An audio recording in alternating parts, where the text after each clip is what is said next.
আমি আমার মারে কেন দেখতে পাই না? মা সন্তান নজর করে দেখি উঠানের ভিতরে বড় ভাই জমিনের মধ্যে গোড়ায় গোড়ায় কান্দে। ডাক দিয়ে কই বাইরে, তোর কি হয়েছে রে ভাই? তুই কেন কান্দছ রে ভাই? ভাই খালি কান্দে আর কান্দে। ডাক দিয়ে কই ভাই,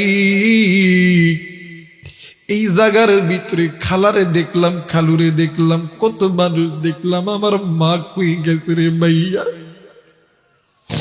ভাই ডাক দিয়ে কই ভাই রে,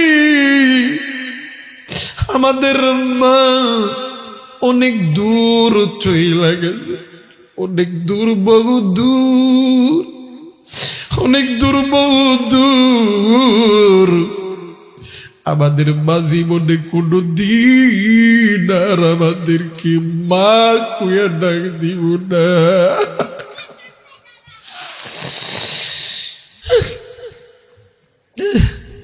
ও বাজার, আল্লামা ইবনুল জাওজি রহমাতুল্লাহ আলাইহি উনিউনুল হিকায়াত নামক একটা কিতাব লিখেছে। এই কিতাবের ভিতরে সামদেশের একজন মা, দুনিয়ার জমিনে ওই মহিলার স্বামী নাই, মা নাই, বাবা নাই, একটাই মাত্র কলিজার টুকরা কন্যা সন্তান। ওই সন্তানটাও মারা গেছে, কিন্তু মা জননী প্রতিদিন মসজিদের ইমাম সাহেবের কাছে যাইয়া হুজুর গ, আপনার কাছে এমন কোন আমল আছে কিনা যে আমলটা করলে আমার আল্লাহ আমার সন্তানের সঙ্গে সাক্ষাৎ করায়া দিবে? হুজুর ডাক দি কই মা গো, এমন কোন আমল তো আমার জানা মতে নাই গো মা। এবার হুজুর ডাক দি কই মা